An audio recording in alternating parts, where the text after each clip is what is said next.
¿Pecadores o pescadores? ¿Pecadores o pescadores? Y vamos a ir a Lucas, capítulo 5, versículo 8, dice: viendo esto, Simón Pedro cayó de rodillas ante Jesús diciendo: apártate de mí, Señor, porque soy hombre pecador. ¡Oh, qué bárbaro! Que Pedro reconozca eso es un adelanto.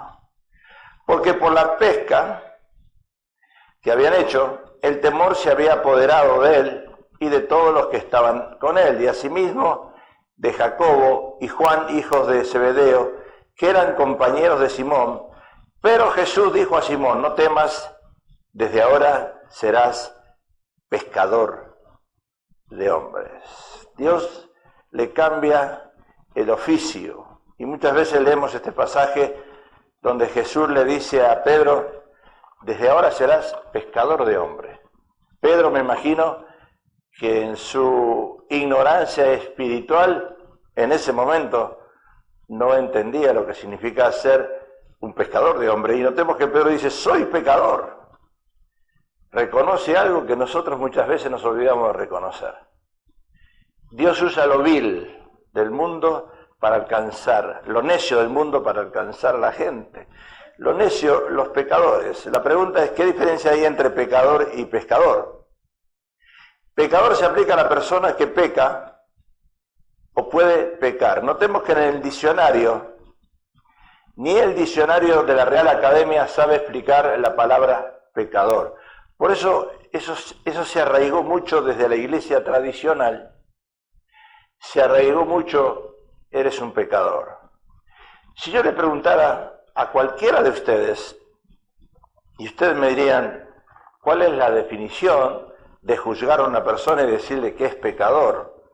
Porque todos lo escondemos o lo encerramos en una palabra que suena fea: pecador. Ahora, pescador es una persona que tampoco sabe explicar el diccionario, que se dedica a la pesca. Y tampoco esa definición es acertada o completa, porque pesca es una acción o resultado de pescar. Entonces esa definición tampoco es explícita. O sea que en los diccionarios hay definiciones que todavía no están 100% accurate. ¿Y por qué no son correctas esas definiciones? Porque uno puede pescarse un resfrío. Si usted le dice: ¿eres un pescador? ¿Te pescaste algo? Sí, me pesqué un resfrío. Se usa eso. Me pesqué un resfrío. Y uno puede salir a pescar novio o novia. Salí a pescar. Uno puede ser pescador de tarántulas, no de peces. Entonces, para mí sería correcta la definición de pescador de peces. Para mí sería correcta la definición de pecador cuando yo entiendo la palabra en el original, que significa hamartía. Y hamartía es cometer un error, errar al blanco. Entonces, cuando yo analizo, y del púlpito se predica mucho: es un pecador, Dios vino a buscar a los pecadores. Claro, pero ¿qué quiere decir esa palabra? ¿Qué simplifica entender? ¿O cómo yo puedo entender esa palabra? El pecador es una persona que comete errores. Ahora, ¿cuál fue mi error? ¿Pintar esto de blanco y lo tenía que haber pintado de rojo? Ese es el error que está hablando la palabra para identificarme que yo soy un pecador. Porque usted lo tiene que entender esto bien, porque venimos nosotros de raíces todavía de la iglesia tradicional, los que hemos nacido en la iglesia tradicional, que nos decía el sacerdote: la mía culpa, la mía culpa, la mía grandísima culpa, en el latín. Entonces uno es culpable de todas las cosas que le pasa a uno. Para mí la definición de pecador, como dice la palabra en el original, que es hamartía, errar al blanco, o también un impío. ¿Y por qué digo un impío? ¿Qué significa la palabra impío? Un impío es una persona que no tiene fe religiosa. Entonces yo podría decir que un pecador es una persona que no tiene una fe religiosa. Y si no tiene una fe religiosa, este manual no le sirve. Y esa persona impía no sabe diferenciar de lo que está mal a lo que está bien. La persona impía que no conoce a Dios actúa por sus propios medios, su manera de pensar, su intelecto. Entonces, para Jesús la definición más apropiada estamos mirando ahí, hermano, mirando ahí, por favor. De pecador a pescador es la definición más apropiada. Cuando terminó de hablar, dijo a Simón: boga mar adentro y echad vuestras redes para pescar. Respondiendo Simón le dijo: Maestro, toda la noche hemos estado trabajando y no hemos pescado. Ahora le dice: más en tu palabra. Ahora usted vaya al mar, vaya en un bote, lleve una caña de pescar en un lugar incorrecto, no es hondo, no es un lugar apropiado, y diga: Señor, en tu palabra, ahora dígame si va a pescar. Porque esas son las fe religiosas que yo comento muchas veces. No seas religioso. Años atrás vino un apóstol, un doctor en teología. En aquel tiempo esa persona tenía más conocimiento que mi persona porque había estudiado, no sé qué doctorado tenía esa persona. Y me dice: Pablo, tú y yo vamos a ir al mar, aventura. ¿Aventura? Le digo: ¿a qué? ¿Tienes fe? Me dice. Sí, yo tengo fe. Dice: vamos a ir al mar y vamos a caminar sobre las aguas. Y yo lo miro y por adentro dije: estás loco.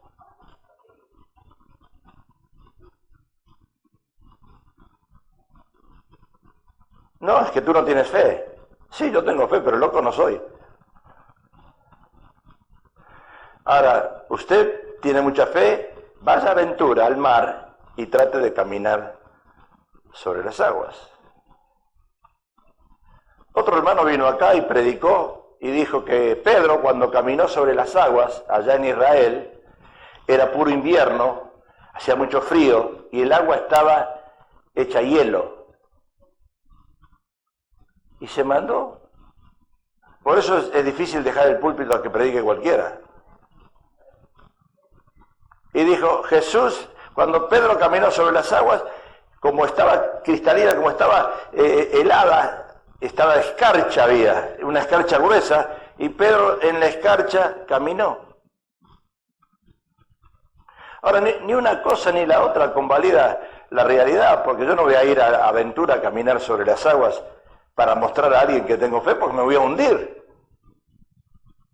Y menos pensar que en aquel tiempo, en el mar de Galilea, cuando Pedro caminó sobre las aguas, estaba con escarcha, con hielo. Jesús buscaba lograr una metamorfosis en sus discípulos. Así como se convierte un gusano en mariposa, eso es lo que buscaba él, un cambio de pensamiento, de mente. El corazón de Dios está inclinado a las almas. Él nos manda a ser pescadores de hombres. Pero Jesús comenzó dándole un ejemplo, primero, cómo se debe pescar peces, y luego les enseñaba cómo pescar hombres. Fíjese lo que dice Lucas. Y habiéndolo hecho, encerraron gran cantidad de peces. De esa manera Jesús les enseñaba, con la ilustración. Y su red se rompía. Entonces hicieron señas a los compañeros que estaban en la otra barca para que viniesen a ayudarle. Y vinieron y llenaron ambas barcas de tal manera que se hundía. O sea, Jesús les demostró cómo en una red se podía atrapar todos los peces que se pudieran, hasta pedir ayuda para colectarlos. Era una cantidad enorme de peces. Se necesitaba ayuda para sacarlos. Y lo primero que él les quería enseñar es que la red es para atrapar muchos peces y no algunos peces, porque si no usaría una caña. el evangelismo persona a persona, diríamos hoy en día, que es el más efectivo. Usted le habla a una persona y trata de traerlo a la iglesia. Eso se llama evangelismo persona a persona. El de las peces es evangelismo en masa. Cuando nosotros tenemos una cruzada y entonces estamos pensando que 100 se convierten a Dios, cayeron en la red, 100 personas. Ahora Pedro y sus hermanos eran pescadores profesionales, pero parecía que esos días no les iba muy bien, no pescaban nada. Entonces esa es la estrategia de Jesús. Los veía tristes, serios, no pescaban, y después de enseñarles dónde echar las redes, ahí sí les enseñó cómo era la pesca. Hoy en día podríamos usar esa ilustración con las redes sociales. Escuche, si usted, lo quiero decir en el amor de Dios, ayer hablé con una persona que conoce tecnología y estaba tratando de hacer un setup en mi computadora y me dice, ¿cuántos años tiene usted? Le dije cuando nací, se dio cuenta cuántos años tenía, me hablaba en inglés y el inglés de él se veía que era un inglés, se veía que era una persona de color porque hablaba de un inglés que a veces no se le entiende bien claro y me hablaba. Y yo estaba siguiendo las instrucciones que él me decía en la computadora para programar lo que estaba haciendo. Y él no quiso ofenderme, pero me dice, ¿sabe, señor Pablo? Me dice, en inglés. Dice, yo trato con muchas personas que son de la China, son orientales, asiáticos, y es difícil comunicarse con ellos. Pero ¿sabe lo que hacen ellos? Le dicen a sus hijos y a sus nietos que les ayuden. Me estaba diciendo a mí, tenés un hijo y un nieto que te puede ayudar a entender mejor que vos. Y yo entendí el mensaje. Él no me dijo directamente, eres un ignorante. Me estaba diciendo, mira, la mejor manera que hagas esto es con un hijo que interprete bien lo que estamos diciendo y que entienda bien algo de computadora mejor que yo. Y yo le digo, mira, te entiendo lo que me estás diciendo. Yo soy hombre de negocio, manejo mucho la computadora, pero no estoy entendiendo este concepto, le dije. Y seguimos avanzando. ¿Qué quiero decir con eso? Que cuando uno se mete en esta época, con esto, con las computadoras, con la tecnología que hay, o nos metemos completamente a aprender o quedamos eximidos, quedamos afuera.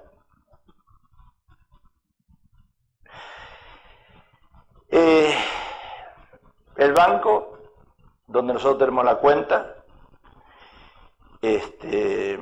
me dio la triste noticia la semana pasada que ya no podemos procesar nada a través del teléfono con los números de tarjeta que dan ustedes. Ya no podemos procesar, porque ha habido muchos fraudes. Y me dice, tenés que decirle a tu congregación que baje el APP fulano de tal y que ellos hagan sus depósitos a través del APP. Yo digo, Señor, ¿qué me estás diciendo? ¿A quién le digo eso? Si ni yo lo sé hacer. Si ni yo lo sé hacer. Lo que quiero decir es esto, que cuando hablamos de redes, toda la iglesia se tiene que meter en eso de redes, pero bien metido en redes. Porque usted y yo somos responsables de hacer crecer esta iglesia, de alcanzar almas para Cristo, de ser pescadores. Y hoy no resulta ir afuera a repartir tratados, como dije en el mensaje anterior.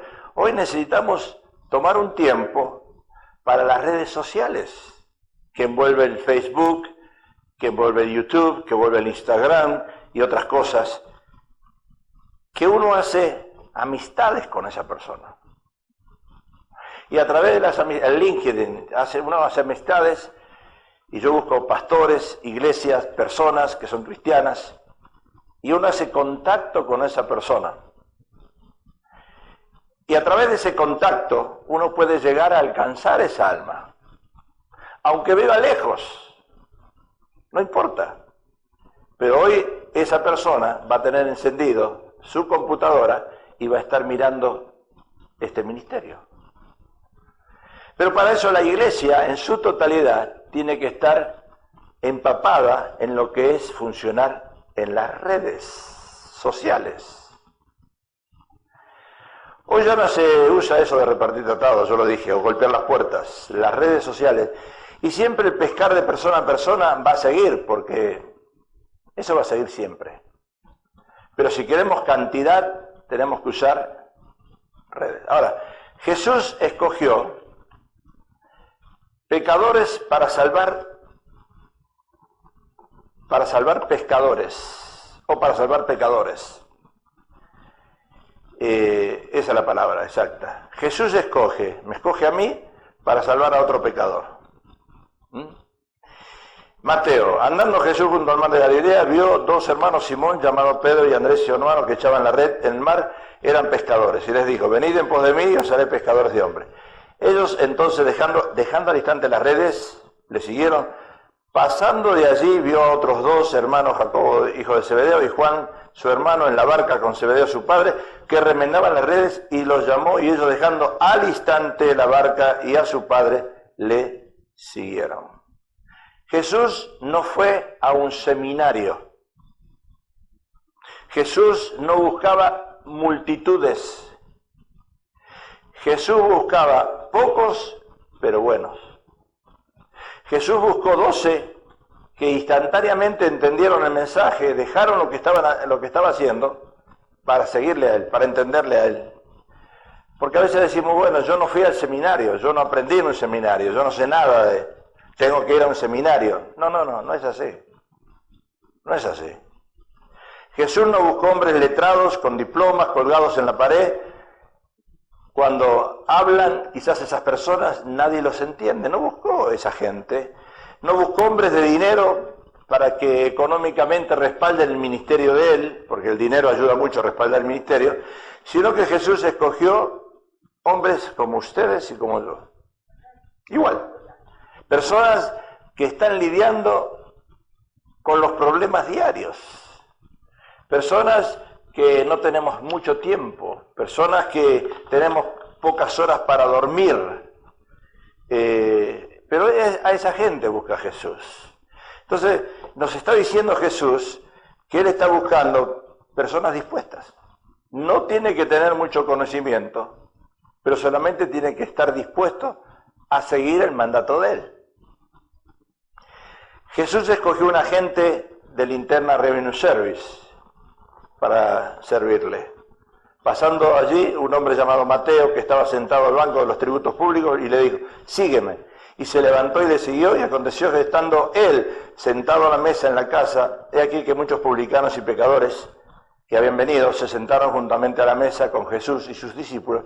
Cuando vieron esto los fariseos, dijeron a los discípulos, ¿por qué come vuestro maestro con los publicanos y pecadores? Entonces debemos recordar nosotros, o recordarnos, que los judíos, por ser el pueblo escogido por Dios, ellos creen que son los únicos perfectos. Dile que está al lado tuyo, tú pareces judío, dile. Porque te crees que es el único que no la erra. No te equivocas. Parecemos judíos, ¿verdad? Siempre le decimos, fue tu culpa. Tú lo hiciste. Yo no tengo nada que ver. Entonces, pensamos que somos la única ovejita blanca de la manada. Así nos creemos muchos en la iglesia. Yo soy el único. Entonces el apóstol Pablo confronta esa actitud de esa gente judía y en Romanos viene y les descarga en la cara lo que ellos son o se creen ser. Y dice, he aquí, tú tienes el sobrenombre de judío. Te apoyas en la ley, te glorías en Dios, conoces su voluntad, e instruido por la ley, acuérdense que ellos estaban instruidos por la ley de Moisés, instruido por la ley, apruebas lo mejor y confías en que eres guía de los ciegos, luz de los que están en tinieblas, instructor de los indoctos, maestro de niños, que tienes en la ley la forma de la ciencia y de la verdad. Tú pues que enseñas a otro, mira lo que dice, no te enseñas a ti mismo. Le dices a otro lo que tiene que hacer, pero tú no lo haces. Tú que predicas que no se haga de hurtar, de robar, estás robando. Tú que dices que no se haga de adulterar, adulteras. Tú que abominas de los ídolos, cometes sacrilegios. Tú que te jactas de la ley, con infracción de la ley deshonras a Dios. Porque como está escrito, el nombre de Dios es blasfemiado entre los gentiles por causa de los cristianos. Porque ahí entramos nosotros. El nombre de Dios es blasfemado por esos hipócritas, pero también por nosotros. O sea que los religiosos tienen la costumbre de juzgar siempre las acciones de otras personas. Y ese es uno de los problemas que tenemos nosotros siendo cristianos en nuestra familia. Porque nuestra familia lo que quiere de nosotros es perfección. Lo que quiere de nosotros es que cuando decimos que somos cristianos, nos quieren ver santos, íntegros. Entonces los judíos se jactan de la ley, pero no la obedecían. Se jactaban que no había que robar, pero roban. Los judíos se jactaban de adulterar detrás de otros dioses y se iban detrás del dios Mamón. Y hoy tenemos, por un ejemplo, ¿verdad? Tenemos 300 sacerdotes pedófilos que se abusaron de niños y se jactan de ser sacerdotes.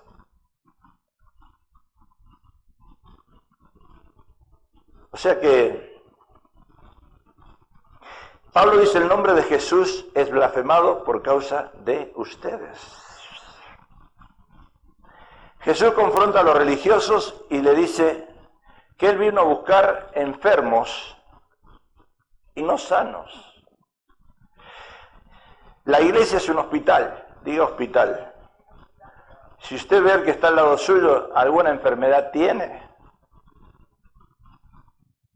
Alguna enfermedad todos tenemos. Todos cojeamos de algo. Todos tenemos nuestro talón de Aquiles, que es nuestra área débil.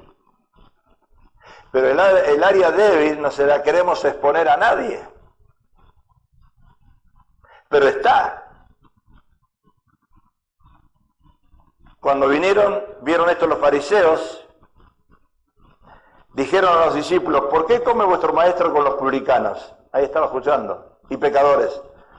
Al oír esto, Jesús les dijo: los sanos no tienen necesidad de médico, sino los enfermos. O sea, si yo me imagino a Jesús, él estaba siempre rodeado de pecadores.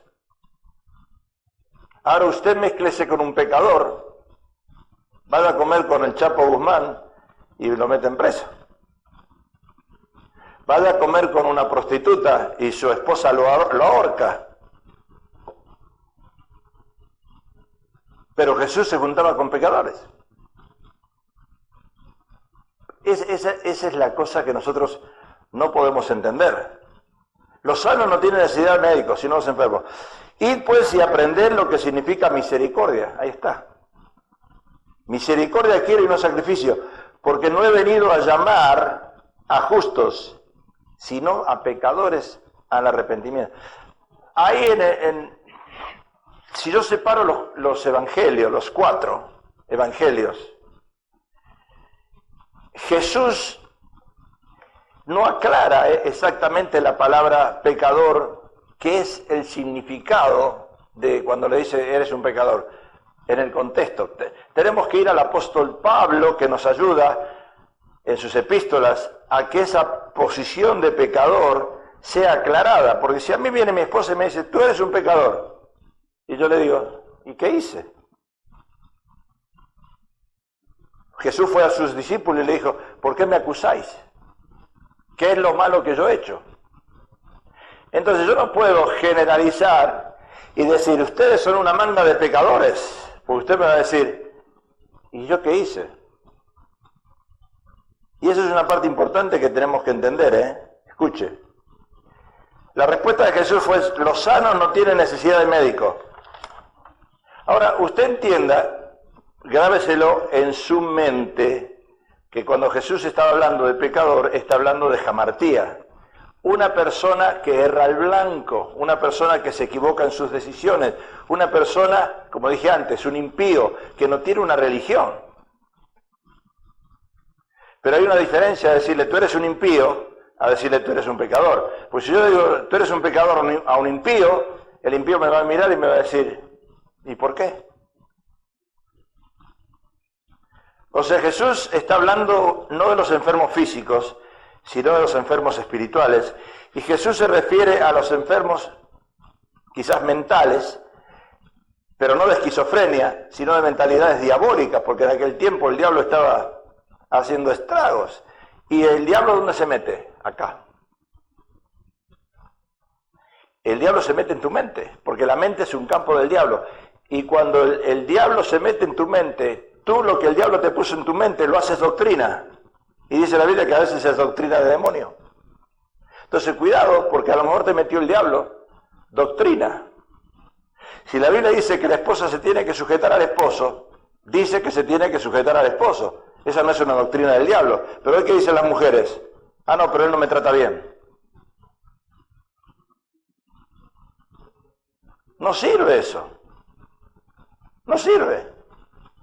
Todas las justicias son como trapo de inmundicia. No sirve que él no me trata bien. Lo que sirve es que yo tengo que obedecer a Dios en lo que me dice. Respete a su marido, trátelo bien, sujétese a él.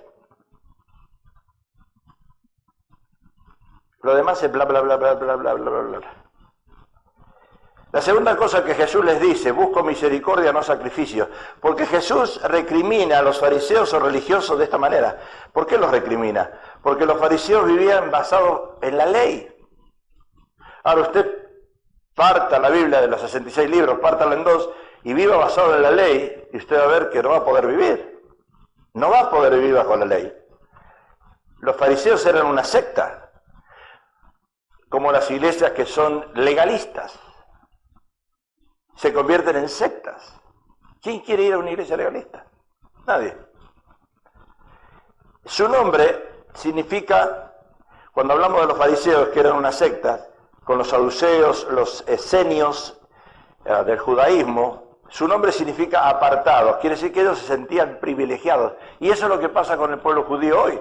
El pueblo judío se siente un pueblo, el pueblo de Dios, se siente con autoridad. Entonces ellos creen que viven una vida de pureza.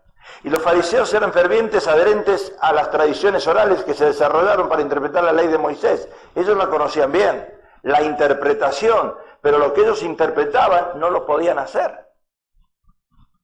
Yo puedo conocer mucho la Biblia, pero una cosa es conocerla, otra cosa es vivir lo que dice la Biblia. Es diferente. Y además del Torá, que era reconocida, los saduceos y los fariseos afirmaban haber escrito por Moisés y creían en la existencia del Torá. O sea, los 5 libros del Pentateuco. Finalmente Jesús con ellos cuestiona el sábado e indica que el sábado había sido creado por causa del hombre para bendición y beneficio del ser humano y no que el hombre ha sido creado a causa del sábado. Que hay una gran diferencia, por eso las iglesias adventistas conservan el sábado y creen que nosotros cometemos herejías al juntarnos a alabar a Dios los domingos. Jesús rompe con ese paradigma. Un paradigma es una idea que la tienes aquí en tu mente. Vives basado en esa idea. Es una estructura, es un cajón que está acá. Y cuando tú formas un paradigma, que es una manera de pensar, y en un matrimonio existe otro paradigma, confrontan eso, luchan. Yo pienso así. A mí mi padre me dijo así. Por lo general yo escucho en consejería, yo aprendí de mi madre. ¿Y qué me importa? ¿Qué aprendiste de tu madre? Algo equivocado aprendiste. Pero lo tienen aquí. No, pero mi madre era esto, mi madre hacía esto. ¿Y a mí qué me importa lo que hacía tu madre?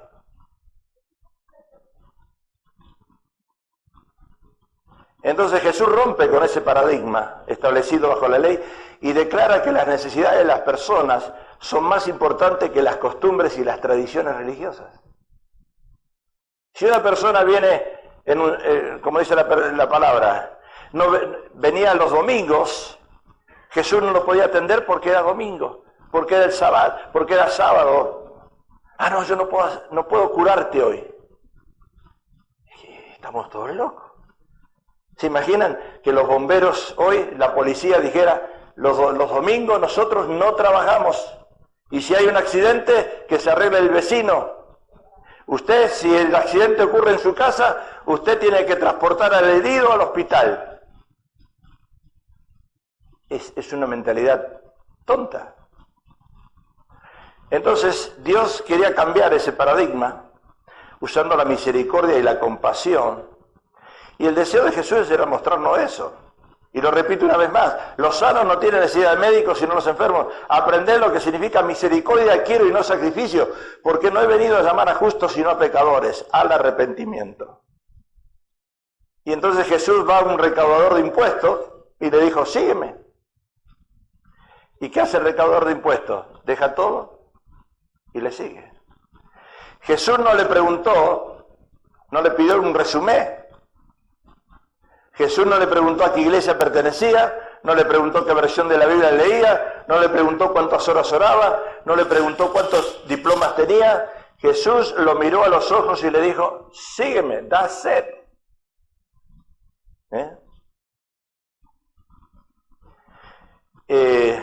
Yo no sé en qué situación económica tú te encuentras. No importa. Jesús te dice, sígueme. Yo no sé cómo está la relación en tu matrimonio. Jesús te dice, sígueme. ¿Cómo está tu trabajo? Él te dice, sígueme. Buscar primeramente el reino de Dios y después su justicia será añadida.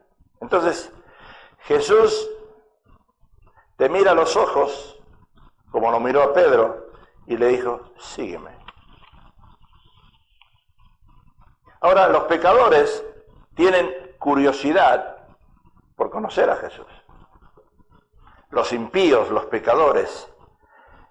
Y sucedió que un varón llamado Zaqueo, que era jefe de los publicanos y rico, procuraba ver quién era Jesús, pero no podía a causa de la multitud, pues era pequeño. Ahí está, Zaqueo.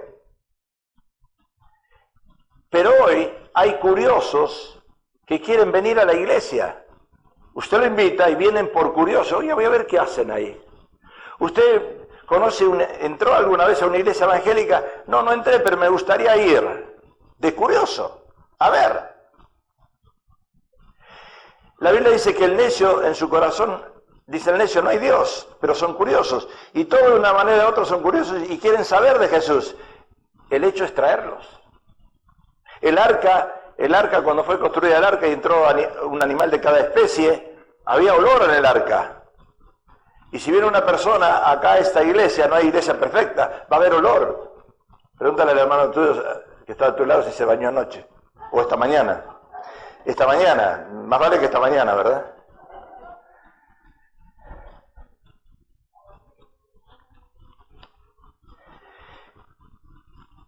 Salmos. Mira lo que dice Salmos, porque a muchos se les enseñó la idolatría, las estatuas, la Virgen. Esos son los curiosos, que se les enseñó cosas malas. Los ídolos de las naciones son plata y oro, obra de manos de hombres, tienen boca y no hablan, tienen ojos y no ven, tienen orejas y no oyen, tampoco hay aliento en sus bocas, semejantes a ellos son los que los hacen y todos los que en ellos confían. Este es un versículo que usted lo tiene que tener a mano, porque cuando está hablando con un católico, que ellos creen en imágenes, ¡ay, se apareció Jesús en un árbol! Usted con este versículo le puede contestar bien. Los ídolos de las naciones son plata y oro. Obra de manos de hombres. Tienen boca y no hablan. Tienen ojos y no ven. Tienen orejas y no oyen. Tampoco hay aliento en sus bocas.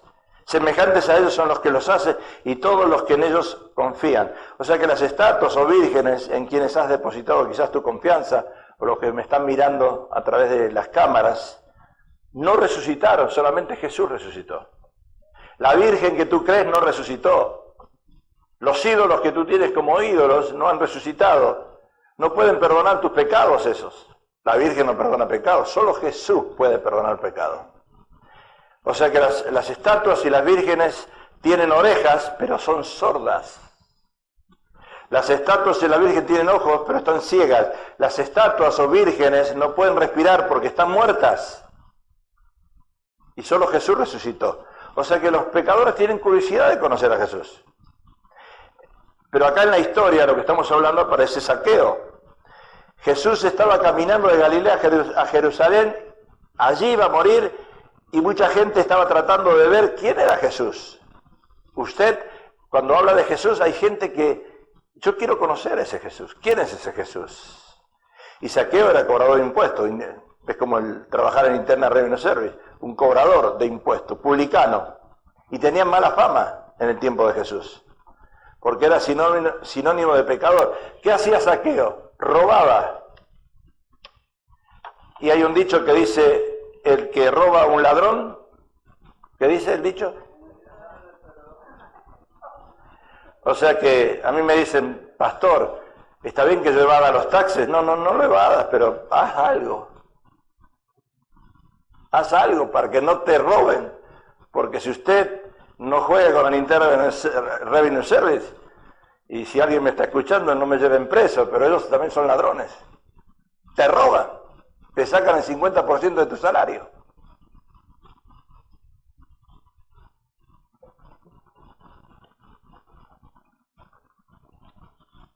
Ok, quiero avanzar. Jesús anda entonces a la búsqueda de esos saqueos. Y corriendo delante subió a un árbol sicómoro para verle. Ahí estaba el curioso. Número 1. Y la sorpresa de Zaqueo, que Jesús se da cuenta dónde tú estás. Y Jesús se da cuenta lo que tú estás haciendo. Y Jesús se da cuenta las intenciones de tu corazón.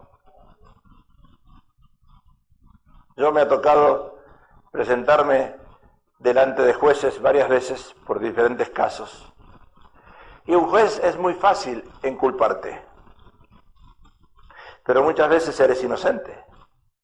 Porque un juez no lee el corazón, las intenciones del corazón.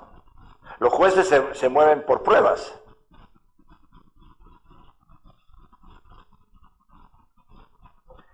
Zaqueo, date prisa, le dijo Jesús, porque hoy es necesario, hoy me urge. ¿Qué dice la palabra? ¿Qué dice Pablo? Dice, hoy es el tiempo aceptable, hoy.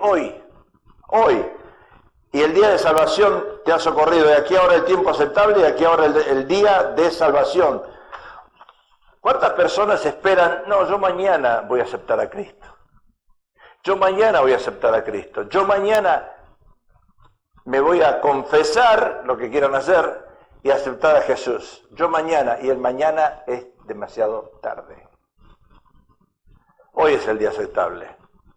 Dios nos conoce por nuestros nombres, ¿verdad? Por amor de mi siervo Jacob y de Israel, mi escogido, te llamé por tu nombre, te puse sobrenombre, aunque no me conociste. Ahí está, te puse sobrenombre, aunque no me conociste. Pues aún los cabellos de vuestra cabeza están contados. Uy, ahí tú no entras. ¿Qué hacemos? A los lados nada más. Ponte aquí y empieza a contar cuántos hay. Y Jesús sabe cuántos hay. ¿Qué quiere decir? Que Él te conoce de la cabeza hasta los pies. Él conoce todo. Ahora, los saqueos, dice la palabra, que debían arrepentirse para ser entonces morada del Espíritu Santo. Entonces Zaqueo, puesto en pie, dijo al Señor, he aquí, Señor, la mitad de mis bienes. Ahí está el arrepentimiento. Reconocer que uno cometió un error. Le estaba robando a la gente. Hoy los presidentes que están subiendo, en Argentina, el que subió en México, el de acá, se dio cuenta que los gobiernos anteriores le están robando a la gente, al pobre. Y eso es lo que está pasando ahora. Si quieren hacer algo, ese cambio, tienen que dejar de robarle al pobre. Y dentro de eso está el Internal Revenue Service, que tiene que cambiar su forma de proceder, de sacarte tanto dinero. Dos cosas que iba a hacer Zaqueo. Le iba a dar la mitad a los pobres, su conciencia. ¡Wow! Le robé. Le voy a dar la mitad a los pobres y devolver cuadriplicado a los defraudados. ¿Pero por qué le pasó eso a Zaqueo? Porque hubo reconocimiento. El Espíritu Santo entró en él y le dijo: ¿estás robando? ¿Está mal lo que estás haciendo? Te tienes que arrepentir. Pero una cosa es arrepentirse y otra cosa es arrepentirse y no volverlo a hacer. Porque ¿cuántos, cuando llamamos al altar, pasan al altar 20 veces arrepentidos, pero después vuelven a hacer lo mismo? Eso no es arrepentido. Arrepentido es que la jamartía, el error que tú cometiste una vez, diga una vez, no lo hagas dos. Porque si no, vete a la iglesia tradicional, a la iglesia católica, y te confiesas todas las veces que vas con el sacerdote, porque así hacen los católicos. Ellos van el domingo, se confiesan, el lunes sigue pecando. Llega el domingo, se vuelven a confesar.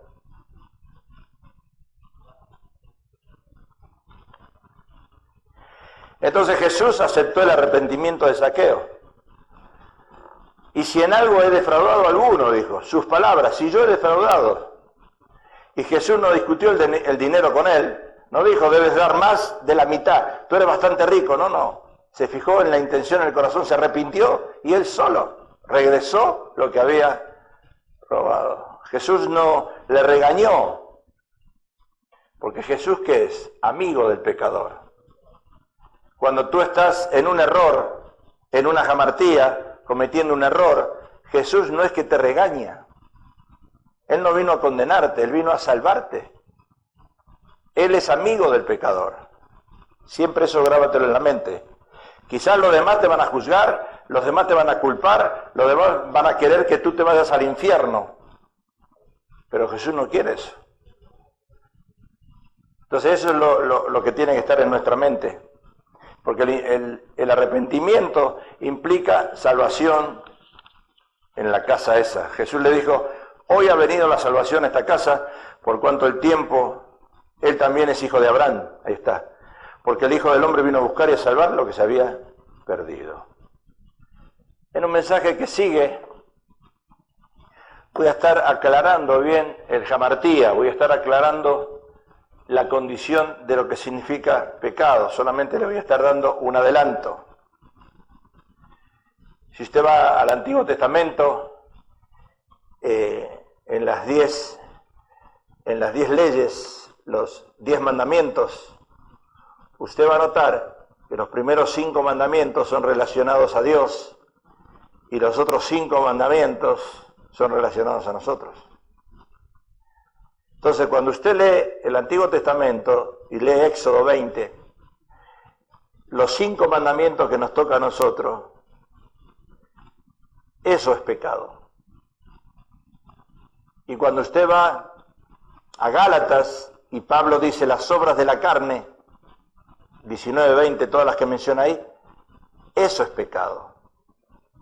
Porque pecado es cualquier cosa contraria a Dios, ya sea en pensamiento, palabra o hecho. Entonces ahora entiendo lo que es pecado. Pero a mí me dice, soy un pecador. ¿Por qué? Por esto y esto. Ahora sé por qué es un pecador.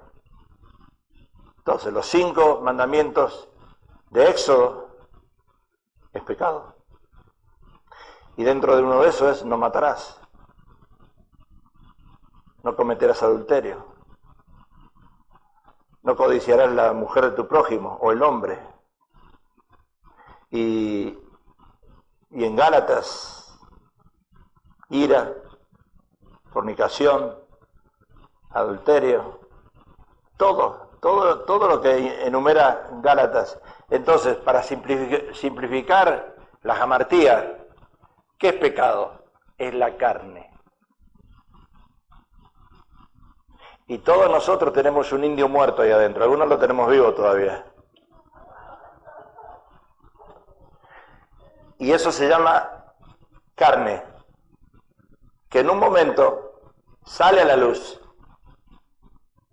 Y eso es pecado. La carne.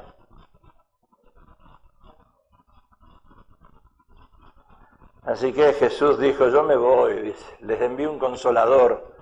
Arréglense con el consolador, porque yo con ustedes ya no puedo tratar más.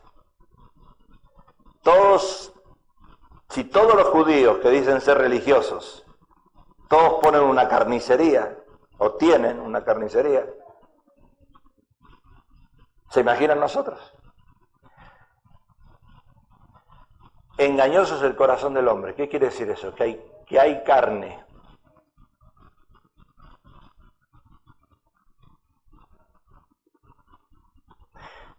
¿Cuál es la señal que a nosotros nos da que hemos morido a la carne? Escuche cuál es la señal. Son varias, pero hay una que es importante. Y yo me baso a la actitud de Jesús. ¿Cuál es la señal que mi esposa se da cuenta si yo morí a la carne? Y no está hablando de relación sexual, nada de eso, porque eso nunca se muere. Estamos hablando de lo que es realmente una actitud de una persona, hombre o mujer, cristiano. ¿Qué significa morir a la carne? Tener dominio propio. En el momento que tu esposa te grita, tú te callas. Cuando alguien te ofende, Isaías 53, Jesús no abrió su boca. Eso es morir a la carne. La pregunta es, ¿has muerto a la carne?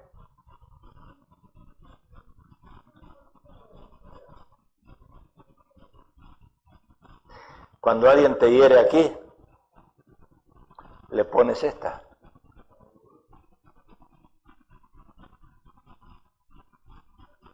Dominio propio. No es fácil tener dominio propio. Pero eso es morir a la carne. Morir a la carne es que la voluntad de Dios se haga en tu vida. Porque, escucha, y yo trato con mi persona en esta área mucho, y Dios ha tratado conmigo mucho. Dice que cualquier justicia nuestra o justificación que tengamos sobre algo es considerada como trapos de inmundicia. Y los trapos de inmundicia ahora hoy en día serían los Tampax que usan las mujeres. O sea que cualquier justificación que nosotros demos a una jamartía, a un acto equivocado, para Dios no tiene validez. Porque nosotros, dice Romanos 5, somos justificados por la fe. Y para mostrar que tenemos fe, tenemos que tener dominio propio. Y eso es lo que nos falta. Porque ¿dónde nos van a herir a nosotros? ¿Dónde el diablo va a trabajar más? En el área débil. Y para colmo hay muchas esposas, mujeres, por lo general, ustedes no, porque son todas unas santas, las que están allá en la televisión, que como dice Proverbio, ¿verdad? Son como goteras continuas. Y la esposa continuamente te anda remarcando lo que más te duele. Y lo que más te duele está en tu carne. Por eso nos vamos todos a la Iglesia Universal y paremos de sufrir. Padre, te alabamos y te damos gracias por tu palabra. Ahora, Señor,